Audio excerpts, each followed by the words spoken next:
Hello, welcome to the Worn and Wound podcast. My name is Blake Bettner. Today I am in studio with just producer Josh. Josh, how's it going? Doing good, man. Right. Doing real good. I'm also happy to be joined by Zach Kazan. Zach Kazan, welcome. Hey, Blake, how's it going? Awesome. And I am very happy to be welcoming for the first time a new voice to the Worn and Wound podcast, Mr. Thomas Callara. Thomas, welcome to the podcast. Thanks for having me, guys. So we are just coming off of the Wind Up Watch Fair. I know we talked about it a little bit on the last week's podcast and kind of preemptively predicted how well it was going to go. It was a lot of fun. We met a lot of you. Everyone who came out and talked to us, thank you so much. It was so incredible to meet a lot of you and get feedback on the podcast, on the website, talk watches, talk life, whatever it was. It was a real pleasure getting to meet all of you. Thomas, you were at the fair too. Was this your first Wind Up Fair? Yeah, it actually was. Yeah. Did you have a good time? Oh yeah, for sure. I mean, just to from an enthusiast point of view, and then just being on the other side now, well, just actually experiencing it as an enthusiast. I think the first day, that's how I kind of experienced the whole thing. I had the camera with me. I had the intention of just getting some shots in, and I just couldn't help but just, get caught up with chatting with everybody, meeting everybody for the first time. Yeah. But yeah, it was a good time. Good. Did you see any watches that stood out to you? Man, there was a bunch. Mm-hmm. There was a bunch. There was a booth right next to the wind up shop, Itenoi. Yeah. I thought they had some great. Some pretty cool watches. Astor and Banks, they had a new lineup of Fortitudes, I believe, with the different colored dials. Mm-hmm. Yeah, and then and Monta was pretty surprising for me, just to see their watches up close and in person, and just getting to handle them, and just getting to feel the build. And it was just one of those watches where, when you have it in hand, you just kind of could tell that there was a quality to their watches. So yeah. But there was a bunch. I mean, a lot of them, it's not coming to mind right now, but yeah, those few stand out. Yeah, no, there's some good Monta. Shouts to Monta. I know a lot of people are surprised by their watches when they first experience them.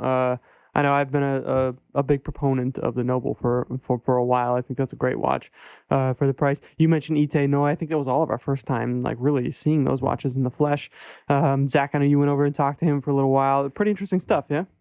Oh yeah, no, it was great. That was a highlight for me as well, just because I've kind of admired those watches from afar, and you just really don't ever see them except for at a show like this. So it was really cool to have Ite's watches there, available to handle and try on and admire. Just a lot of really great stuff. Yeah, absolutely. Josh, you made it out to the fair as well. It was awesome meeting your wife. Yeah, that was my first time too, and I thought it was awesome. That's my first time even going to a watch fair. So yeah, it was really, really cool. The Itenoi, that was the Israeli. Israeli guy. Yeah, his watches were incredible. Yeah, I was blown away. Those are true art pieces. I was those were really cool to see. What else did I like? Obviously, I went over to the brew booth because I've gushed way too much about the metric on this podcast. Yeah. But yeah, so I went over there, met Jonathan. He was really cool. But the biggest surprise for me was another, and I think his name is John too, the bespoke. John McGonigal. Yeah. His watches were really cool to me. I really liked all the interesting dials that he has there, and how a lot of them are interchangeable with all these different straps that he has now too. Mm-hmm. And he was just a really, really cool guy. I probably chatted with him for about 25 minutes. He was really, really nice and really, really sweet to meet. And also he identified me by my watch. Oh, really? Yeah. He was the other person. He was just he kind of had a feeling. He was just you're a voice on the podcast, right? And I was there you go. Yeah, no, John's a great guy. I mean, he's got a really cool thing going out there. And I think he's based in San Francisco. Yeah, as well. Yeah, he was really cool. The other highlight for me was also, like I said, like you mentioned, my wife was there too. She enjoyed checking out some of the watches, even though she bemoaned a little bit about like she wanted to find. She was looking for some more ladies options, but she also found some of them in Oris, though. Some of the Oris watches she was really digging and stuff like that. But and now, like I think I jokingly told you over email that she's now kind of taken one of my Timex. I think it's like an Expedition or Weekender or something like that. That has one of the straps that I got from you guys, and now she's wearing a watch now every day. Yeah, good for her. And sorry about that.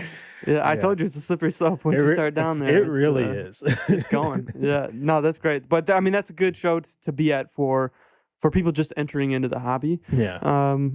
Well, I have people that have been in for a while, but I think this, it's one thing to read about a lot of these watches. It's another thing to meet the people behind them and then to like see them, feel them, put them on the wrist and all that kind of stuff. It makes a huge difference. So yeah, it was a lot of fun. We also went to Thomas. You and I got a chance to go to the Watch Time Affair, which was a little bit further uptown, and this was at Gotham Hall. This was pretty fancy stuff here. So we got to see some really cool watches at this event. Wait, before I almost forgot. All right, before we go any deeper, we can do a wrist check. Thomas, you're new here. Let's start with you. What do you got on? For sure. Yeah, so today I have my CWC G10 quartz. So pretty much ever since I've been back, none of my watches are the right time. So this was the this was the obvious choice to just grab, and I've been rocking with it ever since. Right on. Cool. Is that a birth year watch by chance? It is. Okay. It's this one was actually issued in 1988. So I was going to ask you what year or anything like that. I was just going to. But okay, cat's out of the bag there. Yeah. No, it's a very cool watch. I know that CWC does a thing, right, where you can go onto their site and like put in your birth year, and then you can get one from that year. Isn't that right? I think so. Yeah. I'm gonna have to check on that. But yeah, this one was just an eBay find. It was one of those things where I had a alert set on and came across my feed and snagged it up. Right on. Zach, what are you wearing, and do you own a birth year watch? I do not currently own a birth year watch. I'm wearing my my Anordane Model 1 wind-up edition today. Nice. Very fitting. Yeah. Josh, what do you got over there?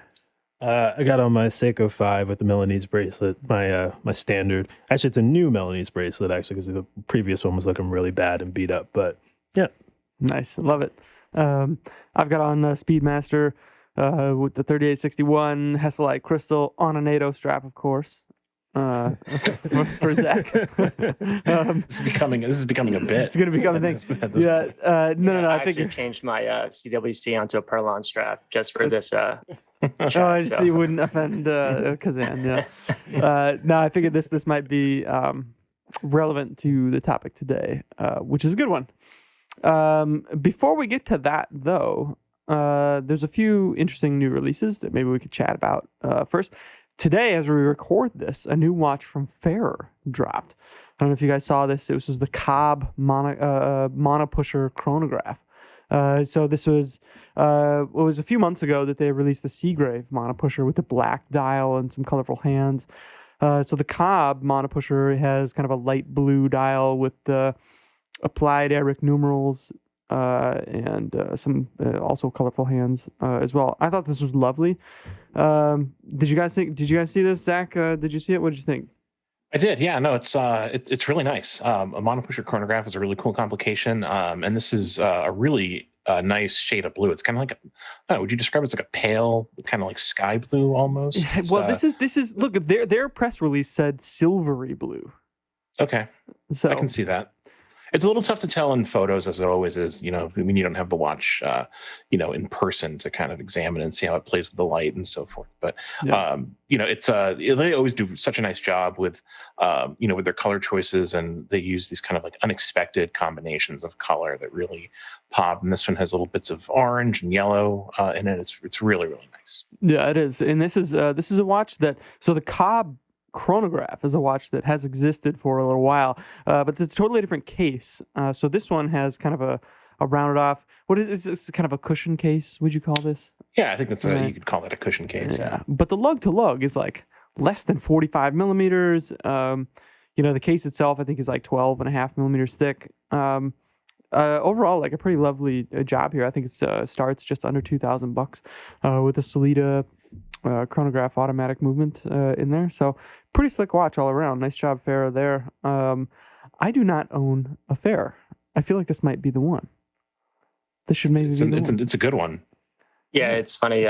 Actually, the one that I think that this Cobb actually takes cues from it was the Seagrave, or so there was the Seagrave monopusher from late this summer. Yeah, right. It's the same case. And that was actually the first Farah that caught my eye, and that was actually, but really, really, it was tugging at me to kind of to add that one. So yeah, it's still on the list, but yeah, this one's pretty cool as well. Yeah, I like it. I like these colorful dials, and they got it. I feel like they're just like have continually been moving in the right direction.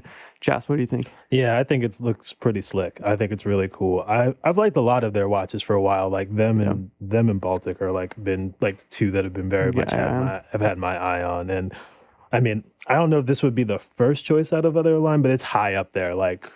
Yeah, I think it's really cool. Yeah, I would say it's like a silvery blue. Yeah, silvery blue. Yeah, it's one of those dials that you probably need to see to really get. And it's at sunburst, so I feel like it could shift. I guess from silver to blue, pretty easily. So. I agree with Zach though. I really do like the colors that they choose for the dials. I think that's something that they really excel at.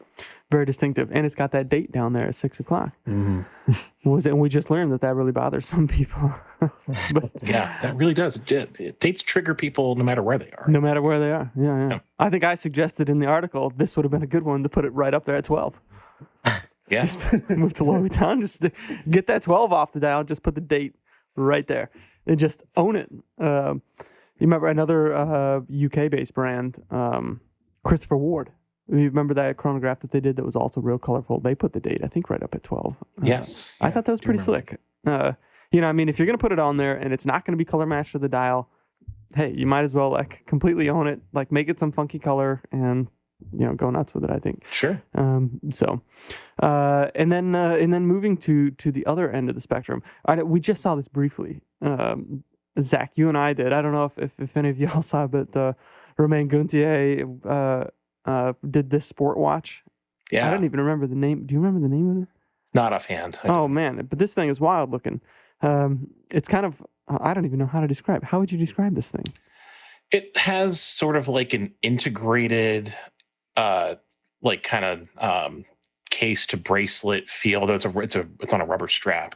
It's a high-end luxury sports watch, which isn't really a sports watch. It's just kind of like a very expensive luxury item. But the movement, as all of his watches are, is just immaculately finished, or appears to be anyway. And it has this really kind of cool aerodynamic look. It kind of reminds me a little bit of Oakley sunglasses. That was the first thing it made me think of, which is not usually a touch point that would be appealing to me in any way. But I really like the look of this one, because the bezel has these really wide scalloped portions taken out of it. There is something kind of 90s Oakley about it, but in the best kind of way.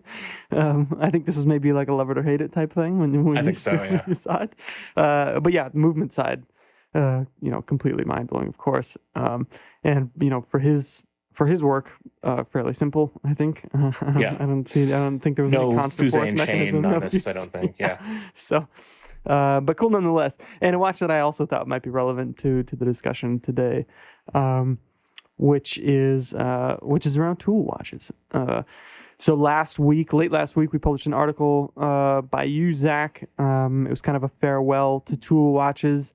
Tongue-in-cheek farewell. Tongue-in-cheek farewell. I never say goodbye. It's kind of my...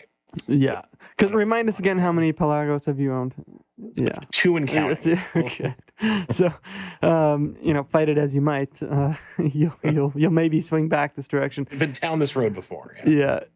So set the stage for us a little bit. If you haven't read the article, and then we recorded a video of a brief discussion between you and I about this. I guess, I said tool watches, but it's really kind of specifically more dive watches for you and to your collection, which I had realized. And I guess those are maybe two terms that we kind of use interchangeably. I think so. Yeah. Whatever that means. I don't know. Like I think a good qualities of a dive watch are also good qualities of a tool watch. I guess so. They're kind of synonyms in a way. But I think with the specific dive watches that I referenced in the article, ones that I've owned, I think you could argue are like legit tool watches, like really overbuilt. Like I'm talking like Sea Dwellers and the Pelagos. Like these are the like the quote unquote like professional divers, and I'm anything but a professional diver. So okay, yeah. So set the stage for us here. What brought us to this point? Yeah, so basically the conceit of this piece was basically just that I had sold my Tudor Pelagos number 2 in my run of Tudor Pelagoses over the years, and it kind of left me without like a what I would call like a serious dive watch in my collection for the first time in quite a while. And it's just, the article is really just about kind of my like the evolution of my taste and like how it's shifted over the last few years away from like purpose-built tool watches, which used to appeal to me just based on the fact that they were like really well made, and I enjoyed owning something that was really overbuilt and well made. And I've just kind of over time started to gravitate more towards watches that are a little bit more casual, thinner, certainly that I guess are a little bit more, I don't really like to use the word elegant because it really doesn't describe my lifestyle at all, but just like cleaner, simpler watches that are like decidedly not like what you would typically think of as tool watches. And it's just kind of about like reckoning with that, and it could just kind of realizing that my tastes have shifted pretty dramatically away from something that was once quite important to me in my collecting. So you got rid of this what you once thought is kind of a staple of your collection. Yeah. And then realized, oh, maybe that hole doesn't need to be filled. Yeah. In your collection, right? So Thomas, I sent you as we record this. It's not been published yet, but I sent you the copy of it earlier today to give a read. What do you think? Is Zach full of shit or what? He's definitely full of shit. Just FYI. There's definitely we have varying viewpoints. As I was kind of skimming down the art, or actually reading down the article, and we definitely have some varying viewpoints based on the sentimentality of stuff, kind of the activities that we both kind of partake in. But I towards the end though, I do kind of get what he's saying as far as just having a varying taste in kind of like what's in your collection. For me at least as well, I have several tool watches in my quote unquote tool watches. But I do now like find myself gravitating towards stuff that, doesn't have to be, purpose built to just to feel like it's okay to wear it. Case in point, we had mentioned them earlier with Itai Noise watches. I think it's okay to appreciate something that's just good looking and well designed, and doesn't have to be functional. Mm-hmm, mm-hmm. Yeah. No, I think that's a good point, and I think that watches that are built for a specific function, and if they do that function really well, they become beautiful as a result of being really good at that one thing. I think this is a quote by Enzo Ferrari that I brought up before on this podcast, like where he's talked about the cars that they made in the early days. Where he would never describe them as beautiful, but once they win, they become beautiful because then that meant that they worked and they fulfilled the purpose of being designed that way, right? And you have Thomas, you have recently you've hiked Mount Whitney, is that correct? Yeah, you summited Mount Whitney, so you've got an actual like I do. I do some hardcore stuff. Like, what? So tell us about that experience, and then like what watches you had with you at the time, and was it like sentimental reasons that you had them with you, or do you think that you could have, like to Zach's point, and I brought this up in our discussion when I was, wearing my Zenith El Primero A384, and that I changed out of before I went to play catch with my son because I worried it was going to be too delicate. Like, and Zach was like, it probably would have been fine. Could you have taken any watch on a trip like that, these days, and it would have been fine? I don't know. But but talk us through your process, like what you wore on that trip and what that was like. Yeah. So I had gotten the Explorer earlier in the year, and it just so happened that it just coincided with one of the things on the list I wanted to do this year was to tackle on a peak. Mount Whitney wasn't the specific peak that I wanted to kind of check off this year, and it just so happens that it's in our backyard. It's about five hours away from San Diego. And it's kind of weird. I mean, I guess like my process there. So I did bring the 14270 Explorer, and I also have my Garmin Instinct with me. But it was just one of those things where I wanted to have something to be like a memento of that actual climb, and to do something challenging. It was one of the most physically challenging things I've ever done. It was a 17-hour push. Going up and coming down all together. And it's just, I guess in a way that I had, and it's no different than when someone who has a diver and they just want to, they have this dive watch, and okay, well, I can't just have a dive watch and not learn how to dive. I mean, we've heard this story countless times. This just so happened to be my first kind of like foray into kind of, appreciating, the mountains, and the sport of hiking and mountaineering, and kind of, it's kind of the same thing. I got the watch for, like I said, multiple reasons. It was a special occasion, got the watch, but, I appreciate the design of the Explorer. I appreciate the size of it, how it wears, but,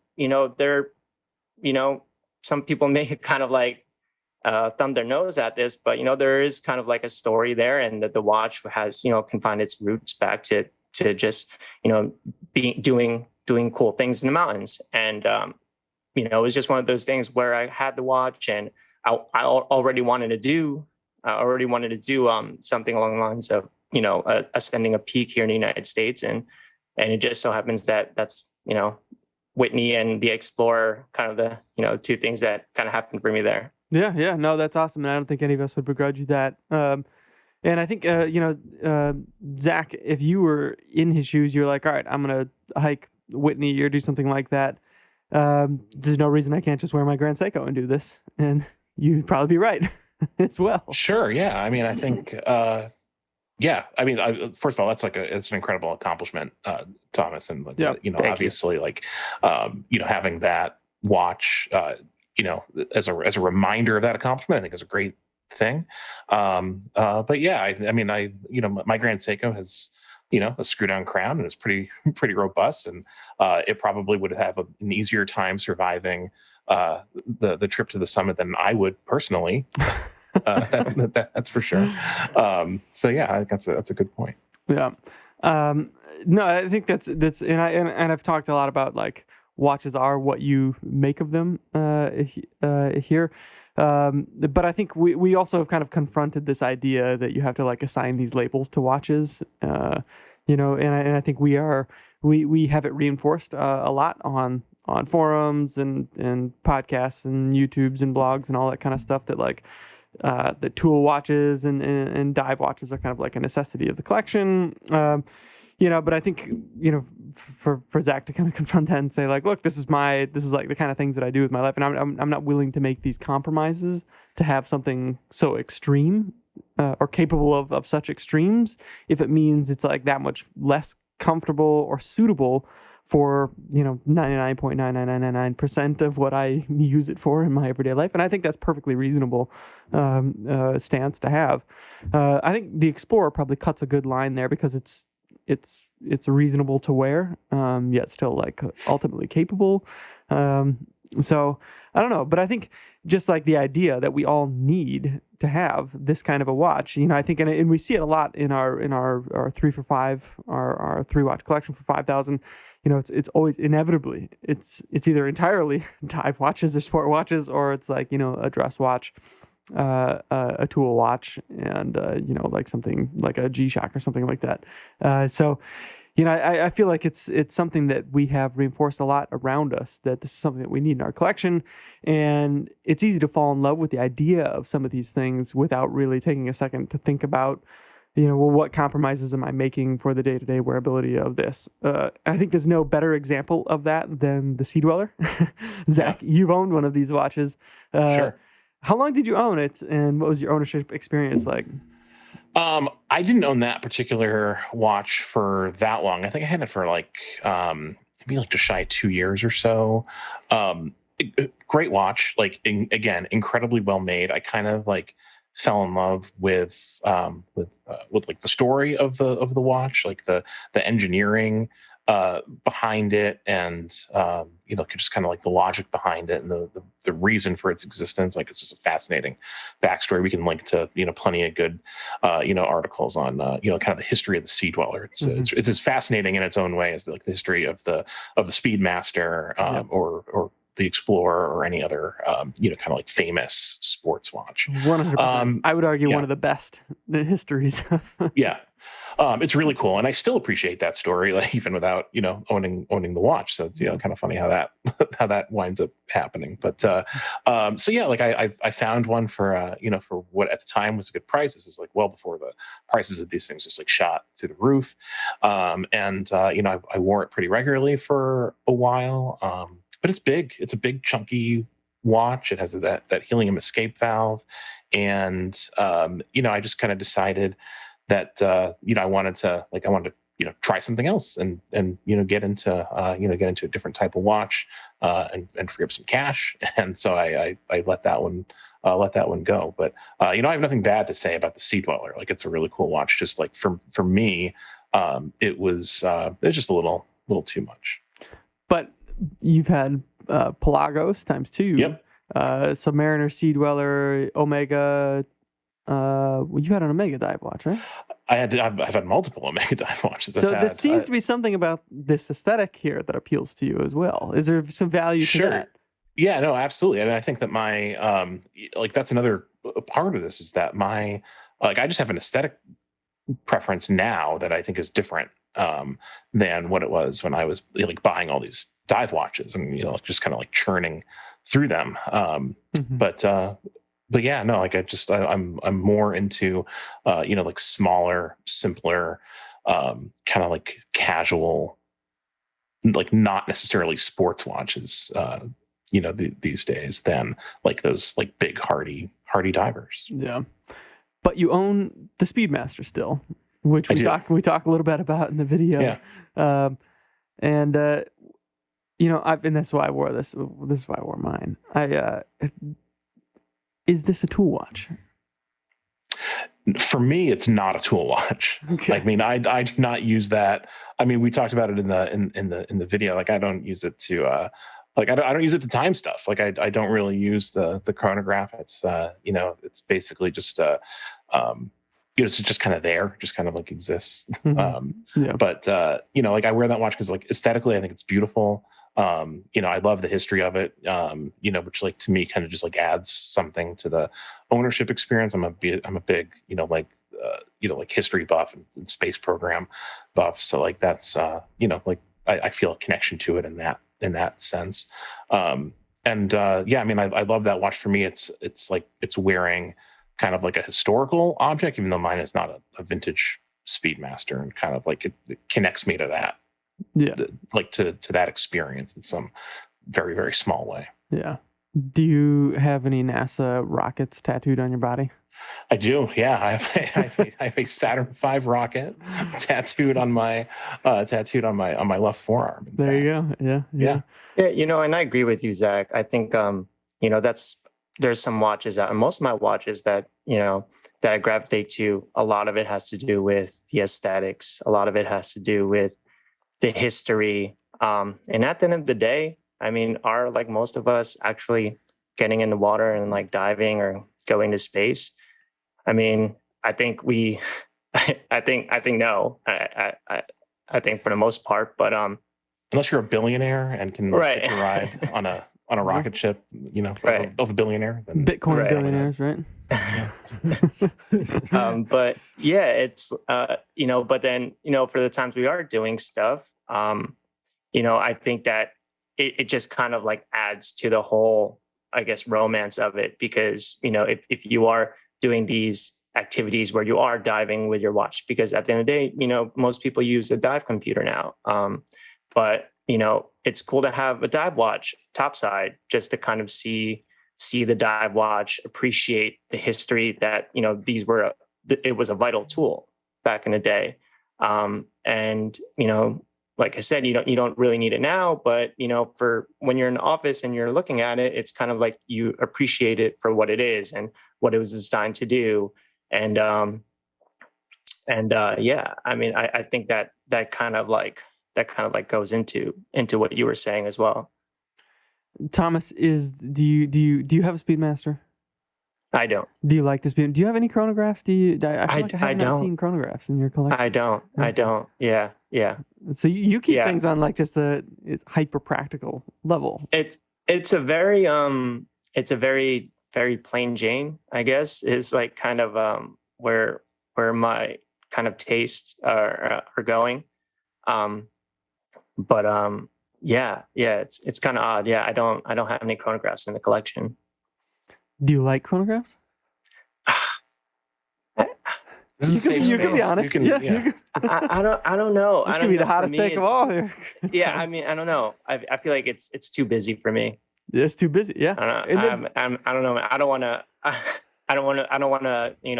Lose you guys followers on my first appearance. I said that I don't like NATO straps on this podcast a few weeks ago, and you did, and we let him come back on. I think we're okay. Yeah.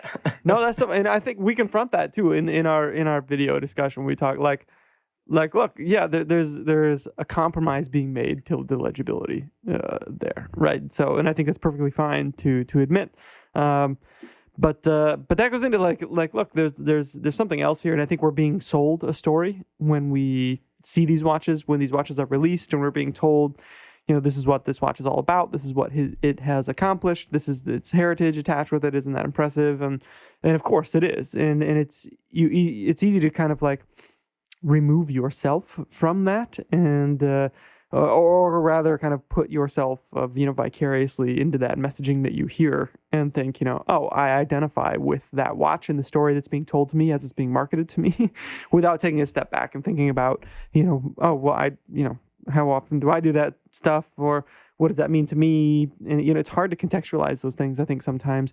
And maybe it just takes time and experience with some of these watches to realize like, it's really cool, and I love reading about this. I love learning about it. The Sea Dweller, a story that I absolutely adore. I've never owned a Sea Dweller.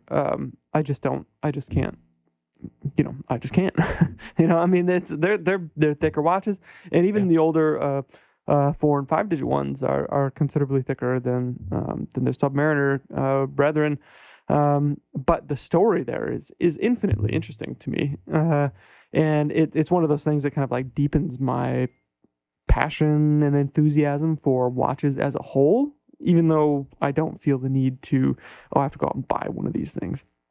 And I guess if I had all the money in the world, maybe I would go out and have one and just like have it displayed on my desk or something like that, just to appreciate it. And I know collectors that love the Sea Dweller because it's like the ultimate expression of this like extreme technical, abilities and all this kind of stuff, and because of the story that's there. But for just regular people who buy watches that they want to wear every day, I think it's important to be able to like decipher the like everyday practicality of this stuff from the like extreme, maybe romantic stories that were told about these watches when they. I mean, that was released. me exactly. I mean, what you just described was, I fell in love with the story.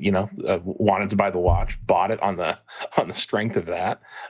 Enjoyed wearing it for a while, and then decided like it just wasn't for me. Just like kind of as a watch I would have worn day in and day out. It just like wasn't kind of the right fit. And that's a collecting lesson that I learned. Like I think that's when you collect watches for long enough, you make mistakes. We talk about that all the time. And like that watch, I guess in that sense kind of was like a collecting mistake that I learned from.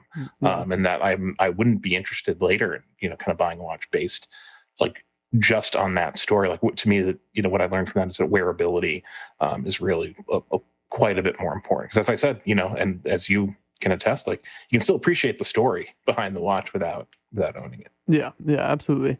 Thomas, have you ever yearned for a watch or planned on a watch because you love some aspect about it, saved up for it, gotten it, and then been like, oh, I can't wear this, or I just can't. It just is not going to work with me every day. Not right now. I think I'm very young in this whole I'm very young in this watch journey, or my watch journey. Mm-hmm.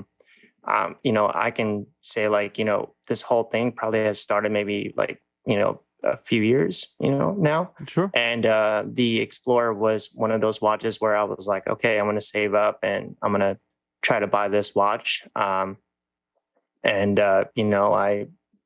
finally was able to pull the trigger on it. There are times now though where, there's a couple watches in my collection where I'm thinking like, okay, well, if I make a couple chess moves here and there, and kind of sell a couple and then, save up some more, would I be able to kind of buy another watch where, but I mean, at this point right now, I'm pretty happy with what I have in the collection. And the Explorer was the one where I was trying to save up and finally got it. Nice. Did it live up to your expectations?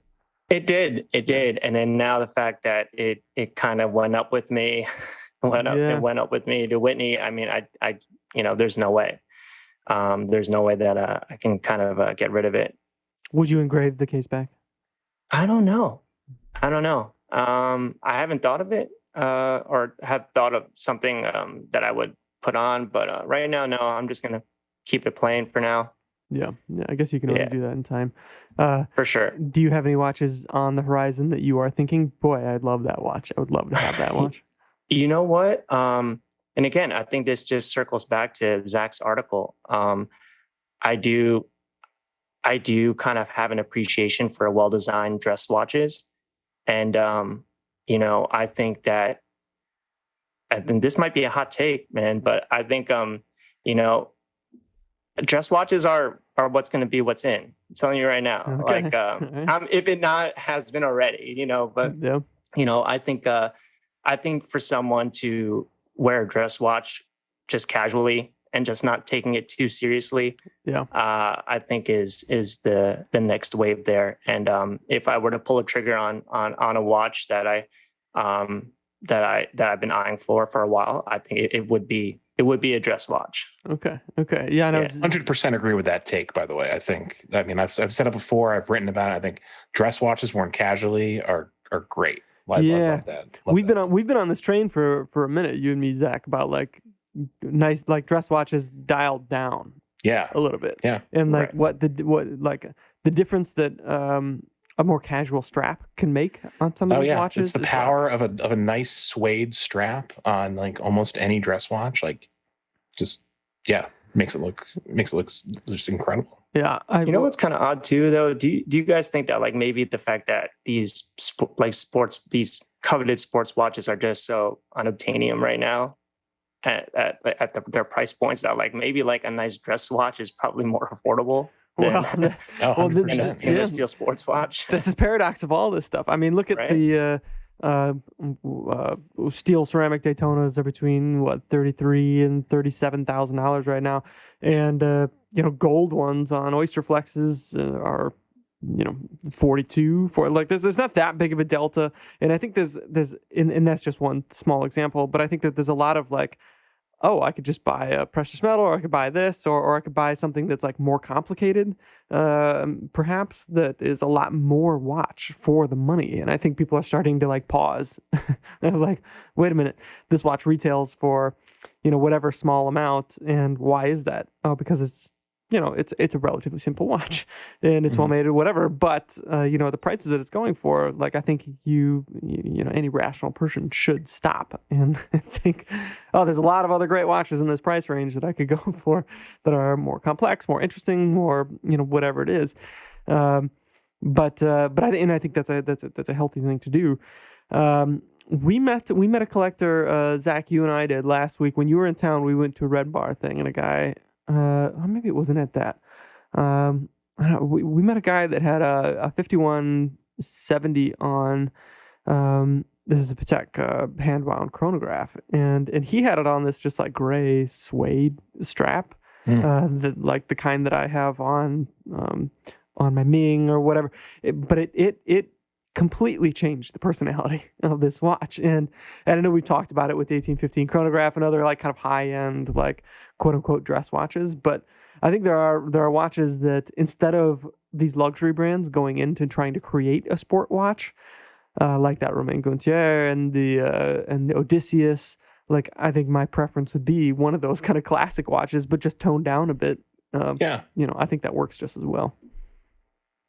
Yeah, absolutely. I mean, I'm wearing this Anardan is on a gray suede strap right now, and like this is kind of a dressier watch, and I think that it looks I find this strap to be like super casual. I have a bunch of straps just like this, and like I'm a big fan of like this style of strap with almost any watch, just for kind of like casual everyday wear. I think it just makes everything look great.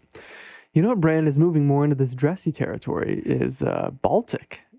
I was going to say that. Yeah. Right? What is bring them up. That Amaro one that in the only watch, like you can see design language happening over there that is, that feels a little more upscale. Yep. Obviously, the watches themselves are still like under $1,000.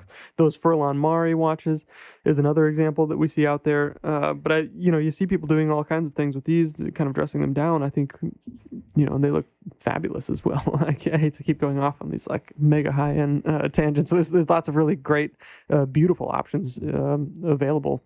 $1,000 or under. Yeah, absolutely. Same rules apply, I guess, right? Thomas, what did you think of that Baltic?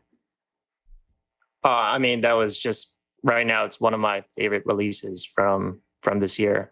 I love what Etienne is doing over at Baltic. They had their GMT watches, then they had the dual crown dive watch that came out. But when they came out with that only watch, it wasn't a collab, but it was their watch, their entry for the only watch campaign. I just like, I had to reach out to Etienne. I'm just like, man, this is pretty wild. And he messages me back and he goes, just wait a couple months with a winky emoji, and lo and behold, we get the MRO one, right? The Baltic. Yeah, the micro rotor. It's a handsome watch. And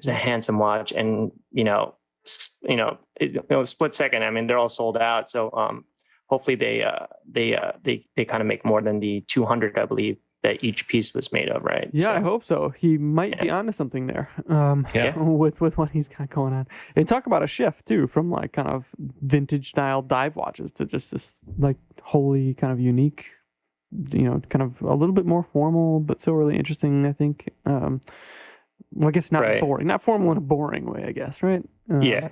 So it's an interesting space. I mean, it's an interesting time right now in the micro brand space. And I mean, we're just to see it all in person at the Wind Up fair, and just seeing like the direction that all these brands are going. And it's really not easy. I mean, just seeing the hard work, you could tell that it's a labor of love when you're just chatting to the people behind the brand, and you could just tell that it's been a tough journey, and but just seeing what they have now and kind of like where these brands are going, it's a pretty exciting time in the micro brand space. Yeah, 100% agree. I think a bright future ahead. And yeah, only up to go from here after kind of a rough couple of years, year and a half. So, so yeah, I think, and you mentioned Only Watch. I think that happens like next week or in a couple of weeks from It's now. coming right up. Yeah. So, Okay. so if you want to get your bid on the Baltic Watch, I think there's still time. You can register and bid over the phone, or I don't know if you can do it online or what, because I know it's like kind of a live auction. But there's some great ones in there. Maybe we'll talk about. There's actually quite a few interesting auctions happening in the coming. We are in weeks. auction season. Yeah, this is it. Okay. Well, yeah. I don't know. Well, I'm down to pull some funds together if you guys want to split it 4 ways. If Josh wants to get in on this, group maybe buy. we can wear it 3 months out of the year. Yeah, definitely. We'll all be there. Yeah, I don't know if any of us Bitcoins for that. we got some. We show up strong with the Bitcoin.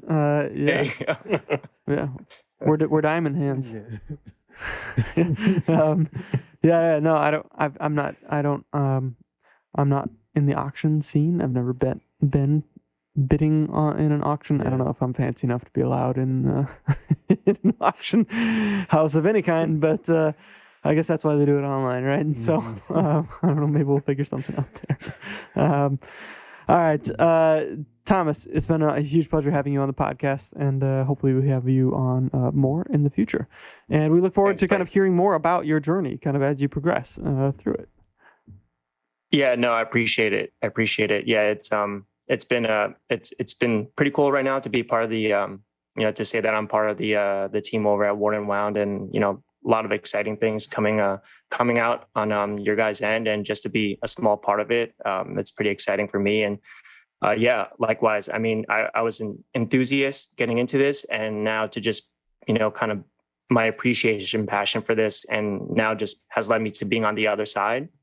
It's pretty exciting, so I can't wait. Yeah, looking forward to it. Definitely. And if you're not familiar, Thomas Klar is starting to write more for us, so keep an eye out for him on the website. And Zach Kazan, thank you for being here today, and thank you for your thoughts on tool watches. And yeah, absolutely. I will take bets on when on the over under you owning another Pelagos at some point. I mean, well, listen, like that, it's like Halley's Comet. It comes around like predictably, like every 90 whatever years. Like eventually, I'll have that Pelagos in the collection. It'll be there. And I tell you what, I think one maybe. Well, I don't want to say it, but. Maybe leaked. Well, by the time this airs, the night before, I will have been at a Tudor event down at the boutique there with a certain special guest and maybe a new Pelagos. I don't know. This is something that we've been predicting for like the last year and been consistently wrong about. So yeah, it's kind of it's been a bit on this podcast to predict what Tudor will release at the event that hasn't happened yet. But that someone is invited to. So I mean, who knows what could happen at this Tudor event? Who knows? Yeah. All right. Well, Zach, if you do get the Pelagos again, I mean, you would have to engrave it at that point, right? Yeah. I mean, I guess so. I've had 2 LHDs, which already has like an engraving on the back. So like the regular, like the black one and the blue one, have the blank case back. So maybe that's the trick, is to get one that's engravable, and then it's yours or mine in this case for forever, and you can't sell it. It wouldn't be a tragic thing if I wound up with another Pelagos. It's a great watch. No, definitely not. Yeah, for sure. We love the Pelagos, and I don't know if I buy that, Zach. You're not a sentimental guy. That's true. Yeah, I have zero. On the record, I have zero sentiment when it comes to these things. Yeah. All right. Well, we'll keep an eye out for whatever Tudor's got up their sleeve next week. Maybe it's the Pelagos that we'll all be jumping after. I don't know. Yeah. Anyways. All right. Well, thanks for tuning in. If you have any thoughts on tool watches, let us know in the comments. Tell us if the Speedmaster is a tool watch or not down below. I would say it is. But I don't know. But I always say it is what you make of it. So on that note, thank you for listening. Thank you for stopping by the Wind Up Watch Fair. If you did last weekend, it was awesome to meet you. You keep us going, and please keep tuning in. Until next time, take care.